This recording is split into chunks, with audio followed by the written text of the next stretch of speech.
This morning, we spent time looking at these three ideas concerning Joseph.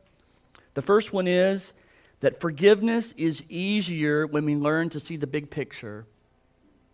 So this morning, we spent time building a case for how to be a forgiving person. Because there's a lot of things in our lives which we have to be forgiving. And one of the things that surprises us is Joseph's ability to be forgiving throughout his life. Forgiveness is easier when we learn to love like God loves, and forgiveness is easier when we learn to take the high road. Joseph could have taken the low road, but he chose to take the high road. Now tonight we're going to continue as we think about the story of Joseph's life. Do you have me up and running? Yeah, good. The story of Joseph's life. The problem story of Joseph's life is that he had many barriers to forgiveness. So if we think about our life as a story that's being written, and as we think about the story of Joseph's life as being written, we see a lot of things in his life that could have kept him from being forgiving. He had barriers to overcome. So I thought it would be good to devote a whole lesson tonight to looking at the barriers in the story of Joseph's life that he had to overcome. And then at the end, in just a moment of reflection, I want you in your own life to think about and to write out in your mind, in your story of your life, the reasons why you probably sometimes won't be forgiving. And to figure out a way to be a forgiving person, despite those barriers, to overcome them. He had many barriers. We're just going to look at 4 of them. Jealousy, hatred, reoccurring mistreatment, and hard-heartedness. These were some of the things that we find as a part of Joseph's birth family, his family of origin, the family in which he was raised. And as we look at the story of his life as is written, we find him time and time again facing brothers who were jealous, hatred from them. We find time and time again throughout his life where he is mistreated time and time again. And as we think about mistreatment, we can generally handle being mistreated once or twice. But the more we're mistreated in our lives, the more those things tend to add up and become problems for us. So let's look at these one at a time. Let's consider first the barrier of jealousy. So turn your Bibles to Genesis 37. Genesis 37.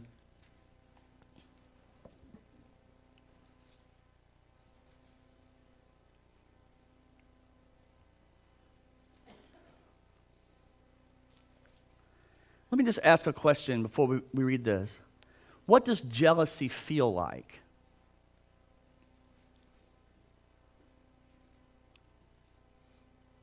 Everyone's been jealous. Haven't you been jealous? What does it feel like? It's kind of uncomfortable, isn't it? It's heart kind of beats fast. Feel your blood pressure going up. It's kind of like anger, but not exactly, but sort of, kind of like that. So if you can think about the intensity of jealousy, it can be pretty intense. In fact, it can kind of be all-consuming. Jealousy can cloud the entire way we view the world because we see everything with those eyes, the eyes of jealousy. Jacob lived in the land where his father had stayed, the land of Canaan. These are the family records of Jacob. At 17 years of age, Joseph tending sheep with his brothers, the young man was working with the sons of Bilhah and Zilpah, his father's wives, and he brought a bad report about them to their father. Now Israel, that is Jacob, loved Joseph more than his other sons because Joseph was born to him in his old age, and he made a robe of many colors for him. And when his brothers saw that their father loved him more than all of his brothers, they hated him and could not bring themselves to speak peaceably to him. Then Joseph had a dream When he told it to his brothers, they hated him even more. He said to them, "Listen to this dream I had. There we were, biting sheaves of grain in the field. Suddenly my sheaf stood up, and your sheaves gathered around it and bowed down to my sheaf. Are you really going to reign over us?" His brothers asked him. "Are you really going to rule us?" And so they hated him even more because of his dream and what he had said. Then he had another dream and told it to his brothers. "Look," he said, "I had another dream, and this time the sun, moon, and 11 stars were bowing down to me." He told his father and brothers, and his father rebuked him. "What kind of a dream is this that you have had?" he said. "Am I and your mother and your brothers really going to come down and bow to the ground before you?" And here we have the word jealous in verse 11. His brothers were jealous of him, but his father kept the matter in mind. I just kind of had a flashback memory. I actually remember my mom talking to me about this story. I don't have many memories like that, but this is one of them.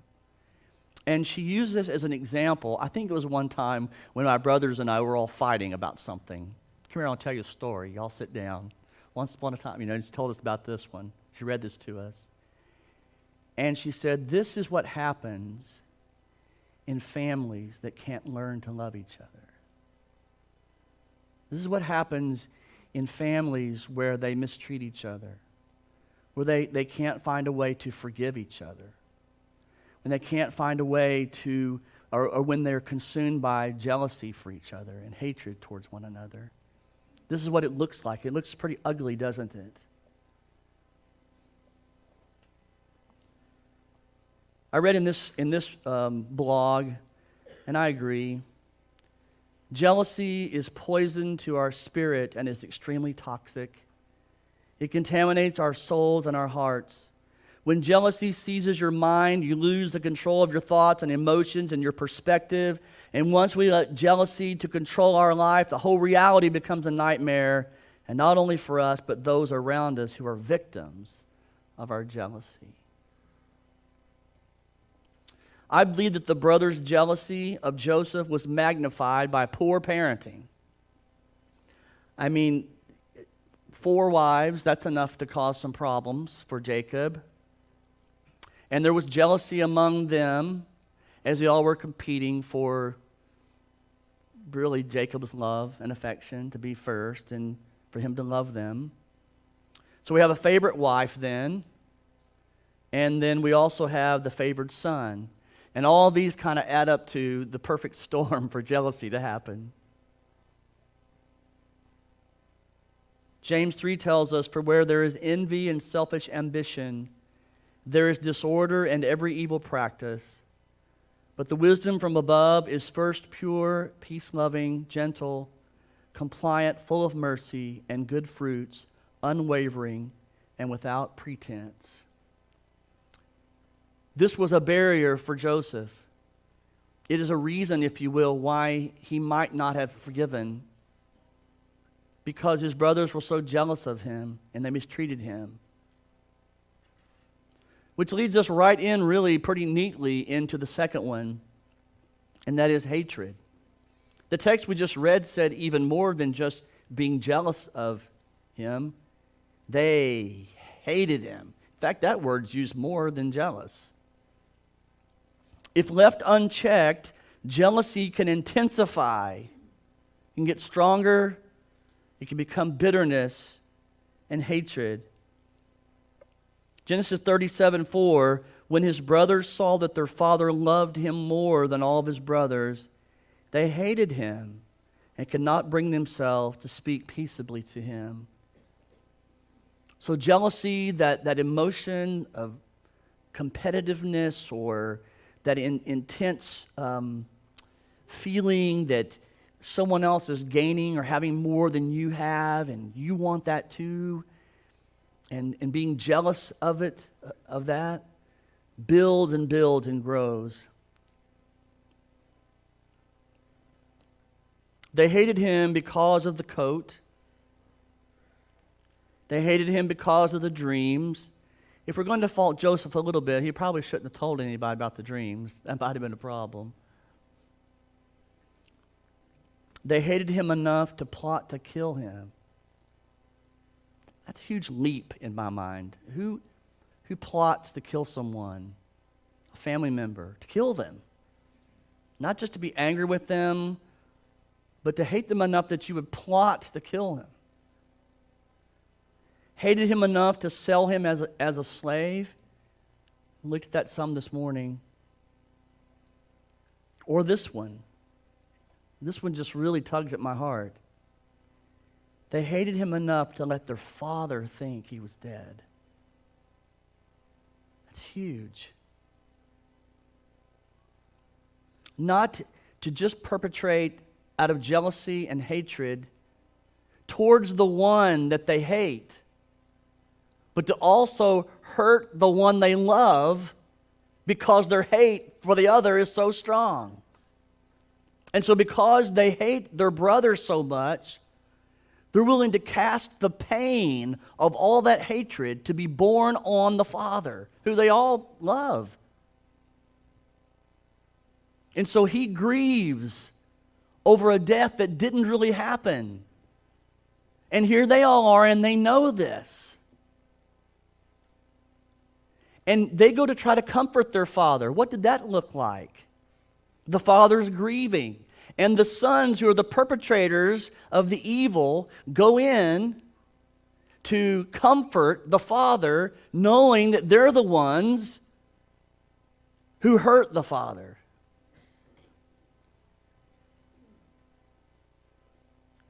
Genesis 37.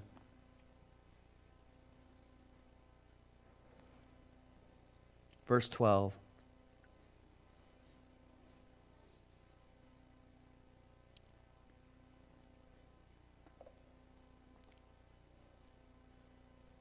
His brothers had gone to pasture their father's flocks at Shechem. And Israel said to Joseph, your brothers, you know, are pasturing the flocks at Shechem. Get ready, I'm sending you to them. I'm ready, Joseph replied. Then Israel said to him, go and see how your brothers and the flocks are doing and bring word back to me. So they sent him from Hebron Valley, and he went to Shechem. A man found him there wandering in the field and asked him, what are you looking for? I was just smiling a little bit because this sounds like one of my sons who's a little bit directionally afflicted, wandering around in the field. I won't tell you which one, but he's about to tour Europe. I said, take someone with you, please. He's going to kill me for that. I'm looking for my brothers, Joseph said. Can you tell me where they are pasturing their flocks? They've moved on from here, the man said. I heard them say, let's go to Dothan. So Joseph set out after his brothers and found them at Dothan. They saw him in the distance, and before he reached them, they plotted to kill him. They said to one another, oh, look, here comes that dream expert. So come now, let's kill him and throw him into one of the pits. And we will say that a vicious animal ate him, and we'll see what becomes of his dreams. And when Reuben heard this, he tried to save it from them. He said, let's not take his life. Reuben also said to them, don't shed blood. Throw him into this pit in the wilderness, but don't lay a hand on him, intending to rescue him from them and return him to his father. When Joseph came to his brothers, they stripped off Joseph's robe, the robe of many colors that he had on. They took him and threw him into the pit. The pit was empty, without water. They sat down to eat meat. When they looked up, there came a caravan of Ishmaelites coming from Gilead. Their camels were carrying aromatic gum, balsam, resin, going to Egypt. Judah said to his brothers, what do we gain if we kill our brother and cover up his blood? Come, let's sell him to the Ishmaelites and not lay a hand on him, for he is our brother and our own flesh. And his brothers agreed. When Midianite traders passed by, his brothers pulled Joseph out of the pit and sold him for 20 pieces of silver to the Ishmaelites, who took Joseph to Egypt. And when Reuben returned to the pit, he saw Joseph was not there. He tore his clothes and went back to his brothers and said, the boy is gone. What am I going to do? And so they took Joseph's robe, slaughtered a male goat, and dipped in the robe in its blood. They set the robe of many colors. They sent it to their father and said, we found this. Examine it. Is it your son's robe or not? His father recognized it. "It's my son's robe," he said. "A vicious animal has devoured him. Joseph has been torn to pieces." Then Jacob tore his clothes, put sackcloth around his waist, and mourned for his son many days. All of his sons and daughters tried to comfort him, but he refused to be comforted. "No," he said, "I will go down to Sheol to my son mourning." And his father wept for him. It's a pitiful story. It's so sad. But it is the end result and the ugliness of jealousy and hatred. That's what it looks like. And a story like this is supposed to kind of shake us up a little bit. It's supposed to maybe cut in our hearts a little bit, because that's just how ugly these two things are. Jealousy and hatred can corrupt our moral compass. It can make us callous to the pain we've inflicted on others. And it's because they hated Joseph so much, they let their father bear the pain for years, not knowing he was really alive. I think about Joseph. Do you think he ever wondered why his dad never came to get him? Did he ever wonder, why didn't my father come to find me? He could have never known that his father had been lied to because of the hatred of his brothers. Yes, Joseph was mistreated and he had every reason not to be forgiving. But he was. Number 3, I think it's important to talk about how many times he was mistreated. If we only had the one story, it would be a big one. But because there are many different offenses against Joseph, we're very impressed. 1 rejection is difficult. 2 rejections, traumatic. 3 rejections, emotionally damaging. But a lifetime of bad turns could have very easily changed his attitude. Why did he continue to serve God so faithfully in prison when he was a slave? Why did he do these things? And we looked at that some this morning. We marvel at the resiliency of Joseph's forgiving heart. His mistreatments add up over time, but he resists succumbing to them. He finds a way to see the big picture. He finds a way to be forgiving and to love even through these barriers.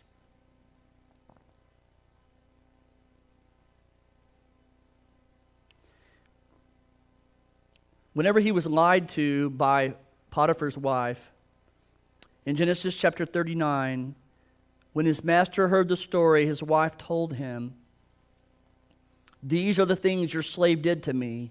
He was furious and had him thrown into prison where the king's prisoners were confined. So Joseph was there in prison. Lies, mistreatment. You're talking about a person suffering for doing wrong, that's one thing. But what about a person suffering because someone else lied when you did the right thing? That's the hard way to suffer. When you took the high road, when you did what was right, but you still had to suffer. And then he was forgotten by the chief cupbearer from Genesis chapter 40. Yet the chief cupbearer did not remember Joseph. He forgot him when he interpreted his dream and said, "Please remember me before Pharaoh." But he did not. So Joseph chose not to live out his problem story, but to write a new one of forgiveness. It's a choice that we all have. We can choose to continue to ruminate or to play over in our minds the evils that were done against us. And we can play them over and over and over and over again. They can consume us. They can make us jealous. They can make us hateful. Or we can choose, like Joseph did, to write a new story. I'm going to start from here. The old story's done. The end. I'm going to write a new story. It's going to be a story of forgiveness.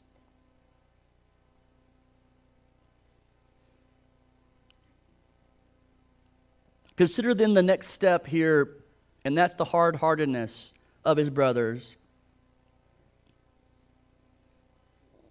I used this morning, but I just wanted to revisit it here tonight because it's so gripping to me. When they sold Joseph as a slave, we have these words used to describe the emotions.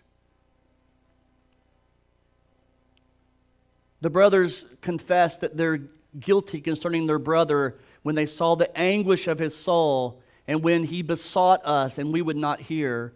Or this happened because of what we did to Joseph. We saw his terror and his anguish and heard his pleadings, but we would not listen.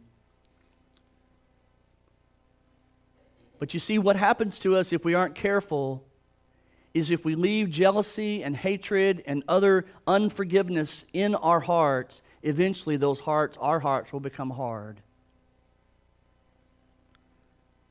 Isaiah's prophecy is fulfilled in them, which says, "You will listen and listen, but never understand. You will look and look, but never perceive. For this people's heart has grown callous. Their ears are hard of hearing, and they have shut their eyes. Otherwise they might see with their eyes, and hear with their ears, and understand with their hearts, and turn back, and I would heal them." The Spirit explicitly says that in latter times some will depart from the faith, paying attention to deceitful spirits and the teachings of demons through the hypocrisy of liars whose consciences have been seared. I think about calluses and what they do to hands.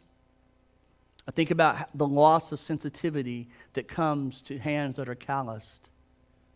The same is true for hearts that are calloused.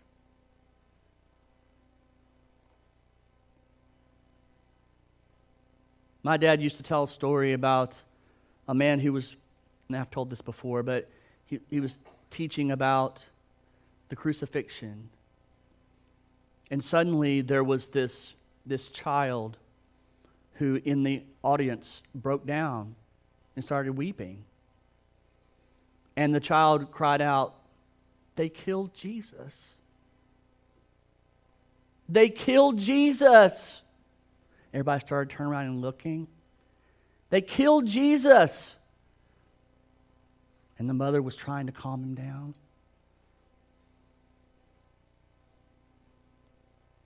And that preacher said, "You don't stop that child from saying that, because they did kill Jesus. And that's something to be upset about." But you see, sometimes the longer we live and the more we know the story of what Jesus has done, our hearts are just not quite as sensitive as they used to be. It just doesn't touch us as much anymore. It's a danger that we need to try to avoid.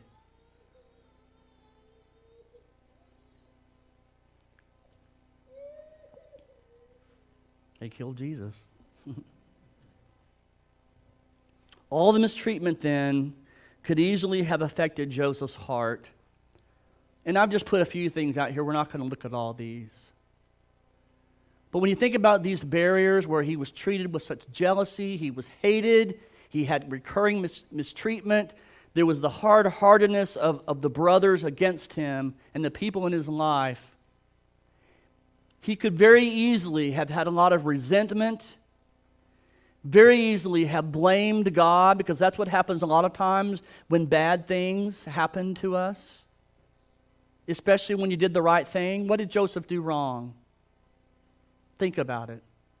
Okay, so maybe he had a little bit of misjudgment in telling his brothers about the dreams. But he's just going and doing an errand for his dad, thrown into a pit, sold as a slave, thrown in prison. Even in prison, he does his best. He works hard. He's elevated to a position of respect. Lied about there.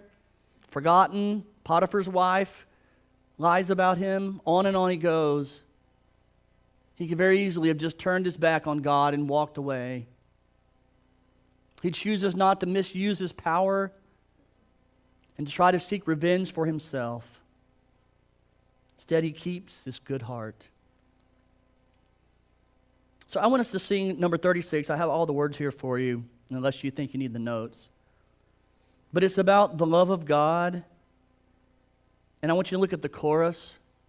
The love of God within the heart will kindliness and warmth impart. The soul will glow like Jesus in his tender mercy if the heart is made his dwelling place.